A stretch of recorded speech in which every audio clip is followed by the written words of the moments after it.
Hey everybody, it's Ron from Pick Dawgz, and this is Ron's Rundown. We're going to go over the MLB games scheduled for Thursday, May 19th, 2022. Now, if you like what you see, make sure to give this video a big thumbs up and subscribe to our channel. And don't forget to leave your baseball picks down in the comment section below. If you're looking for my best bets, you can find those at the Premium Picks tab at Pickdawgz.com. I'm running a daily $15 MLB best bet, so check it out at Pick Dawgz Premium. Alrighty, here we go. Here are the games for Thursday, May 19th. First up, we're going to take a look at the afternoon contest between the New York Yankees and the Baltimore Orioles. We're going to see two lefties going at it in this one with Bruce Zimmerman and Jordan Montgomery. Now, I do think in this series, this would be the game that I think the Orioles had the best chance of competing in, just because Bruce Zimmerman, I think, has been their best pitcher this season in the rotation for the O's. 2.72 ERA, a 3.3 FIP to go with it. You know, not really a guy that's going to blow you away with strikeout stuff. 7.93 Ks per nine, but he limits walks, he limits home runs, and so far he's pitched pretty well against this Yankees lineup. Not many pitchers can say that this year, but Zimmerman, last time he faced the Yankees, gave up 3 earned runs and 4 1/3 with 5 strikeouts, but the previous start of that one against this Bomber lineup, 5 innings of shutout ball with 6 strikeouts. So I do think he can keep the Yankees bats down a little bit. Not really easy to do that, but on the other side, Jordan Montgomery, not a guy that I'm too confident in. Only 7.3 Ks per nine. His strikeout numbers are way down from last season. His xFIP is at 3.75, so I do think there is some room for regression for his game, and I think the Orioles bats can do a little bit of damage on him in this one. So I'm going to take the run line with the Orioles here. Just don't see Montgomery as a minus 200 plus pitcher on the road, so give me the 1.5 runs with Baltimore. In our next game, we see the San Diego Padres taking on the Philadelphia Phillies with Yu Darvish and Kyle Gibson on the mound for this one. Now, it's pretty wild to see both of these starters are pretty similar number-wise. I mean, both of them are right-handed pitchers.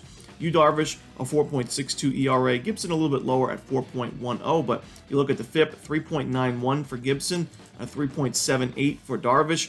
Darvish, 7.38 Ks per nine. Gibson, 7.23, so very close there. Gibson's a touch more walks allowed per nine and home runs allowed per nine, but very, very close numbers. And, I do think this is going to boil down to the Phillies just hit righties better than the Padres do. The Padres have struggled quite a bit against right-handed pitching this season, team OPS-wise and in isolated power, while the Phillies lineup is top 10 in both of those categories. So, Darvish, his team has been able to back him up offensively lately. We saw last time out, Darvish gave up 9 hits, 5 earned runs, and a home run in 5 2/3 innings. But it was an 11-6 Padres win in the end. And in fact, Darvish, the last 5 times he's pitched, the Padres have won all 5 of those ball games. But in the last 4 games that Gibson's pitched, the Phillies have won those ball games, and that includes games against Dodgers, Mets, and Mets. So, both pitchers getting the run support, and I do think the Phillies are going to be getting a little bit more run support for Gibson here.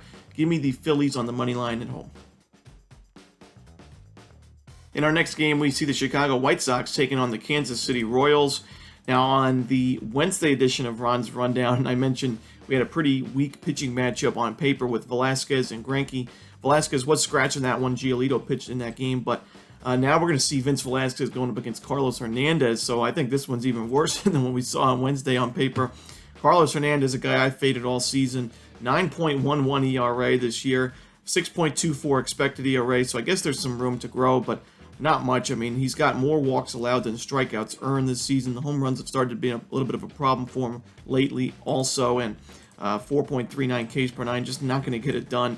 I know the White Sox have not hit righties too well this season, but really most teams have hit Carlos Hernandez pretty hard, including the Rockies last time out. 2 home runs allowed, 9 earned runs, 8 hits, in only 4 innings of work. So I do think the White Sox bats get rolling, but Vince Velasquez, another guy I really can't trust. 1.95 home runs per 9 allowed. The last 2 seasons, the home run ball has been a big issue for Velasquez. 5.53 ERA, 6.6 expected ERA. 4.63 xFIP is a little bit better for Velasquez, so I would lean towards the White Sox here on the money line. I think Velasquez is the better starter, but I'm just going to take the over here. We see a super, super steep total. I think it makes a lot of sense. Give me the over in the White Sox Royals. Next up, we see the St. Louis Cardinals taking on the New York Mets. Dakota Hudson and Chris Bassett are your projected starters. Now, Dakota Hudson's managed to hold a 3.06 ERA this season, but I don't think it's going to last very long. When you look at his numbers, only 5.09 Ks per nine, so he's more of a pitch-to-contact guy. He's been like that his entire his career, but the walks have been an issue for him this year and in years past. 4.33 walks per nine this season. He's also got a 1.02 home runs per nine total, which is a little high for a pitch-to-contact guy. So sure, that ERA is 3.06, but expected ERA 5.36, FIP 5.04. xFIP 4.81. So I do think there is a lot of room for regression for Hudson's game. He's facing a Mets lineup that's done really well against righties this season. And Chris Bassett on the other side, I think, is the much sharper pitcher. 2.34 ERA, 3.01 expected ERA.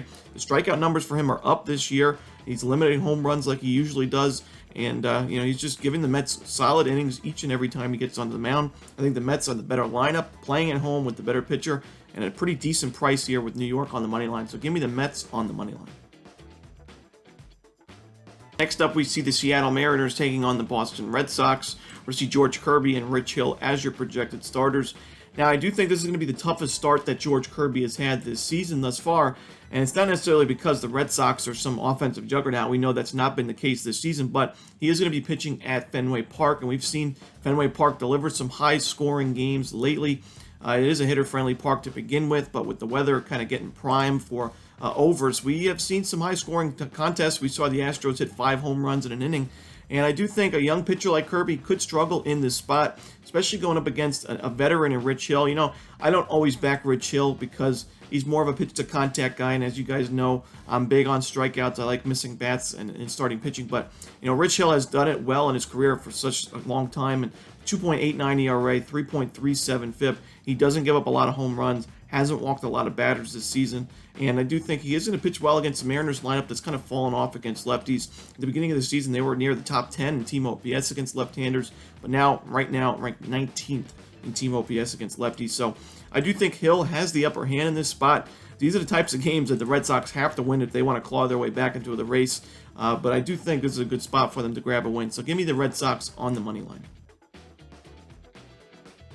Next up, we see the Arizona Diamondbacks taking on the Chicago Cubs. Zach Gallen and Marcus Stroman on the mound here.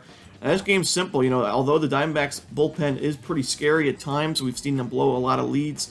The lineup is actually doing pretty well. It was competitive in that Los Angeles Dodgers series, and Zach Gallen has been amazing this season for Arizona. 2-0 with a 1.05 ERA, a .67 WHIP, 35 strikeouts in 34 and a third innings, and he just locked down this Chicago lineup for 6 innings last time he faced them. I know the Diamondbacks did lose that game in the end, but 6 innings of 1-run ball with 9 strikeouts for Gallen.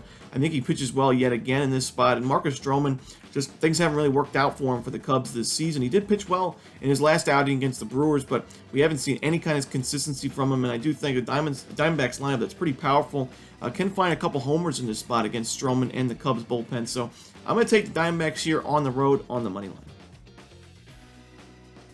Next up, we see the Cincinnati Reds taking on the Cleveland Guardians. Tyler Mahle and Cal Quantrill should be expected to be the pitchers for this one, as they were the projected starters for Wednesday's original game, and that game was postponed, so we're going to see a makeup game on Thursday. I'm going to stick to the same pick I had on for Wednesday's video. It's going to be the Reds on the money line. I do like them in the first 5 innings as well. Tyler Mahle pitches a lot better on the road than he does at Great American Ballpark, and I don't let that ERA fool me. His expected ERA and FIP numbers are really solid this season, so I do think he'll have a good outing here. And facing Cal Quantrill, a guy I really can't trust, doesn't get a lot of strikeouts, walks a lot of batters, gives up a lot of contact as well. I think the Reds batters get to him here, and I think they have a good shot at winning this ball game, and you're getting a great price with Cincinnati as the underdog. So give me the Reds on the money line. In our final game of the night, we see the Texas Rangers taking on the Houston Astros. Glenn Otto and Framber Valdez on the mound for this contest. Now, Framber Valdez, the big knock on him at times is that he gives up a lot of base hits because he gives up a lot of contact, more of a pitch-to-contact guy, but he still has 32 Ks in 40 innings, not too bad. And last time he pitched a gem for the Astros, 7 2/3 innings, only 1 run allowed, 6 strikeouts. The biggest thing for Valdez that I like in his game, he doesn't give up a lot of hard contact. A lot of ground balls allowed from Valdez. Some can sneak past the infield, but for the most part, he keeps the ball in the yard and makes it easy for his defense, and that's why he's had so much success this season and in years past. 2.93 ERA this year. Glenn Otto, I'm not really big on him, and we saw why last time out. 8 earned runs in only 4 innings of work against the Red Sox. 2 home runs allowed in that one. It wasn't even at Fenway Park. That was at home in Globe Life Field. So, Otto's given up at least 1 home run, in his last 3 outings. The Astros bats are red hot. I think this is a really bad spot for Glenn Otto and the Rangers here. I'm going to take the Astros on the run line, lay the 1.5 runs with Houston. And that's it. Those are the games for Thursday, May 19th. Hope you enjoyed this video. If you did, don't forget to hit that like button and subscribe. And don't forget to put your picks in the comments section below. Again, if you're looking for my best bets, you can find those at Pick Dawgz Premium. As always, this is Ron Romanelli. Good luck.